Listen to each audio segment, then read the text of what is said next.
What's up, guys? I'm Caden with Crypto Now or Never. Today I'm going to be giving an update on one of my favorite microcap gems. This is the kind of project that could turn $1,000 into $100,000. Please do me a favor and hit that like and subscribe button. Help me pump that algorithm. I would greatly appreciate it. None of this is financial advice. Let's get into it.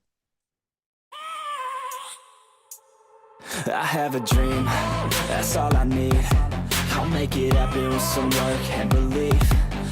So just to give a little recap, this was Graphlinq chain in my video just 5 months ago, trading at less than half of a penny, and I had it drawn in a massive falling wedge. Fast forward to the current GOQ chart and it's trading at 2.5 cents, and at its peak it reached exactly 3.5 cents. So had you guys simply bought and just held GOQ that entire time, you could have made up to 677% in 5 months. To put things in perspective, the average return on the stock market is 10% in a year. Theoretically, that would mean we made in 5 months what the stock market makes in 67 years, which are incredible gains. But anyways, Graphlinq currently has a market cap of 8.8 million, which ranks 972nd among all cryptocurrencies. Now this is cool, we're finally within the top 1,000. But to that same point, I'm going to be honest, it's going to be a lot harder to 100x from here, as we would now need to reach a market cap of around 880 million in order to 100x our money, which is definitely still possible, it's just not as likely as when it was 1.5 million market cap. And then the circulating supply is 339 million out of a total supply of 650 million, which in turn makes the fully diluted market cap 17 million. Now, if you guys are looking to invest in Graphlinq, I recommend using KuCoin or MEXC. I think those are the two easiest centralized exchanges to use. But now we'll go ahead and hop into Graphlinq's X account, which has 21.2 thousand followers. And they just pinned a new tweet January 8th. We're excited to share that Graphlinq Intent AI LLM integration is now live. Now automate smart contract execution, trades, tracking tools, and much more like deploying a token on any EVM blockchain. Or more complex tasks like making automated trades on any of the DEXs available on our IDE, etc. Powered by simple conversational prompts. This is a perfect blend of AI and building on Web3 without having to code, and we're just getting started.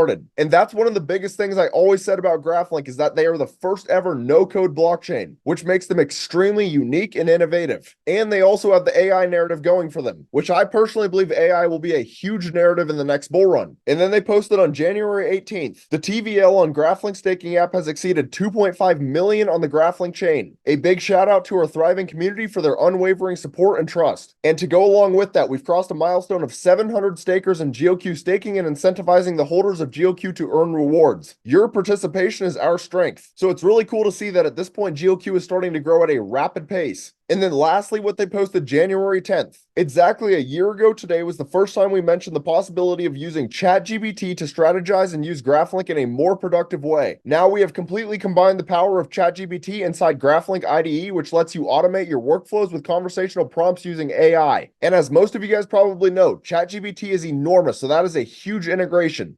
But now we'll go over some macro news that could affect GLQ's price action, even though it's not directly correlated to GLQ. So this is Watcher Guru's Twitter, and they just posted 46 minutes ago. Crypto.com says global crypto owners grew to 580 million in 2023. And that is a lot of people. It is crazy to see how fast crypto is actually growing. And at this point, Bitcoin has a larger market cap than Bank of America and Bank of China combined. And Bitcoin also became the second largest ETF commodity in the US, surpassing silver. And this is even crazier because the spot ETFs just got approved. And then they posted January 18th that the SEC delays decision for Fidelity's spot Ethereum ETF. Now, I think pretty much everyone saw this coming, but the reality is that we need to keep our eyes on these Ethereum ETFs in the future, because by definition, Ethereum is an altcoin. And if an altcoin were to get an ETF, that could start a chain reaction and we start seeing a bunch of other cryptos get ETFs approved. Now, I'm not saying Graphlinq is anywhere near that point, but it could still be very bullish for the whole market. But since we're already on X, you guys should come over and give your boy a follow at Crypto Now or Never. I have been trying to grow my X account, and I've been posting on here pretty much every day. And I actually just posted 23 hours ago that GOQ is making huge cryptocurrency gains right now. It is up 130% since my last X post. And that post was 3 microcap cryptos that have me intrigued. And GOQ was one of those. And again, it's up 130% since then. So make sure you guys stay tuned. But also, if you guys enjoy making gains in the crypto market, I have an opportunity for you. So I have recently launched a private Discord Discord through Patreon. In my Discord, you will have a lot closer access to me and you will be able to track what I am doing. For example, you will have access to the cryptos I am buying, selling, considering buying, and even the cryptos that I currently hold. And a lot of those cryptos are microcap gems, less than 10 million in market cap. And most of them I have not talked about on YouTube. And I understand several of you guys are going to say that $49.99 a month is very expensive. But personally, I disagree. Say you invested $1,000 in GeoQ when I first started talking about it. You could have made 677% in 5 months. That would have paid for Discord access many times over. And again, I have many other microcap gems listed. So if this sounds like something you guys might be interested in, I have the link right here on my YouTube homepage. It's in the description.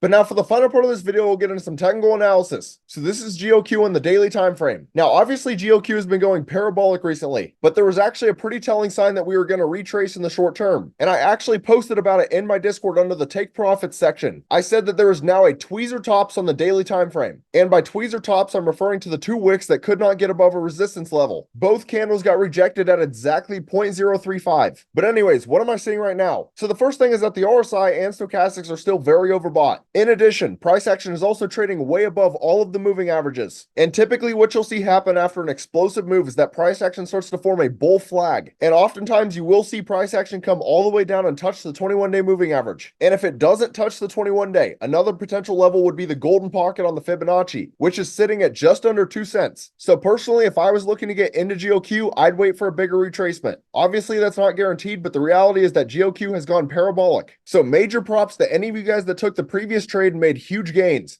Now, lastly, I'll go over Bitcoin as it's correlated to most altcoins. So Bitcoin hasn't changed much since my previous videos. As most of you guys know, I initially called out the massive Class A bullish divergence. And then I said because price action was trading above the 21-day moving average, I wouldn't be surprised if this bull flag's measured move up to 48,800 actually played out. And that is pretty much exactly what happened. Price action even went $50 above the measured move. But then we had a hard rejection and price action broke beneath both the 50-day and the 21-day moving averages. So I'm going to keep it very brief on Bitcoin. Plain and simple. If we cannot get back above the 21-day and the 50-day moving averages, I am going to remain bearish in the short term. And a potential scenario is that price action actually does get a bounce, but then it bearishly retests. And if that happens, there is a reality where we fall all the way down to $38,290, which is a previous support level, and it's the next major high volume node on the VRVP. And these high volume nodes typically work as magnets. But just understand, if Bitcoin does fall to these levels, that could tank the entire market. So be very careful trading altcoins in the short term. But also, as I say in every single one of my videos, macroeconomics significantly outweigh technical analysis. So just realize crypto is an extremely volatile asset class. Anything can happen.